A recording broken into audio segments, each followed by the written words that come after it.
પૈસાની માંગ ગણેશની બેન ને જયરાજની બેન ને 17 ફેરું એને કે તારી બેન હાથ નાખ્યો તો કહેવાય એને બેન હમણાં ને તારી બેન ને કે તું અહીંયા એને બોલાવી લ્યો તમારા રિસોર્ટે હું ઈ બેન માટલો એટલે સમાધાન. નમસ્કાર દર્શક મિત્રો, હાલમાં એક ઓડિયો ક્લિપ રાજુ સોલંકીની ખૂબ જ વાયરલ થઈ રહી છે કે તેઓ ગણેશ ગોંડલ અને જયરાજસિંહને ખુલ્લેઆમ ગાળો આપી રહ્યા છે. ત્યારે ગણેશ ગોંડલ રાજુ સોલંકીના દીકરાને સંજય સોલંકીને મારવાના ગુનાની અંદર જેલમાં છે. ત્યારે હાલમાં આ એક ઓડિયો ક્લિપ ખૂબ જ વાયરલ થઈ રહી છે.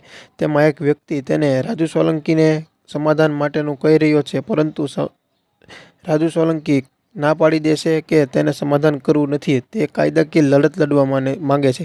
તો જુઓ એ ઓડિયો ક્લિપ, તેમાં તેઓ શું કહી રહ્યા છે અને તમારું શું કહેવાનું થાય છે કોમેન્ટની અંદર જરૂરથી જણાવજો. તમે કોની સાથે છો, તમને કોણ સાચું લાગી રહ્યું છે આમાં, ગણેશ ગોંડલ કે પછી સંજય સોલંકી? તો કોમેન્ટની અંદર તમારો મંતવ્ય જરૂરથી જણાવજો અને ચેનલને સબસ્ક્રાઈબ ના કરી હોય તો ચેનલને સબસ્ક્રાઈબ કરી દેજો, જેથી તમને આવા વિડીયો સૌથી પહેલાં મળતા રહે. તો જુઓ એ ઓડિયો ક્લિપ. ગિરીશભાઈ મજામાં બેટા? હા, મજા. રાજુ, કઈ તારે કોઈને છોકરાને કોઈ માથાકૂટ થઈ? મારા છોકરાને ગીતાબાનો છોકરો જયરાજસિંહનો છોકરો અપહરણ કરી ગયો, એને નાગોપો કરીને માર્યો.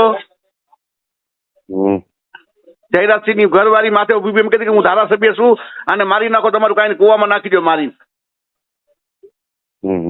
બરાબર? પૂરું કરાવો ને બાપા. ના, પૂરું થાય બોલાવો, હું મારી લઉં ને ગણેશ ને, પછી સમાધાન બોલાવો. હાલો. અરે ભાઈ, તારે જે કઈ જોતું એ લઈ લેજે. અરે પૈસાની માંગ ગણેશની બેન ને જયરાજની બેન ને 17 ફેરું એને કે તારી બેન હાથ નાખ્યો તો કહેવાય એને બેન હમણાં ને તારી બેન ને કે તું અહીંયા એને બોલાવી લ્યો તમારા રિસોર્ટે હું ઈ બેન માટલો એટલે સમાધાન. બરાબર? ઈ બેન ને તમારા રિસોર્ટે બોલાવો, હું લાકડી લઈને એને મારી એને હું મારું પછી સમાધાન. હાલે બાપા. હા.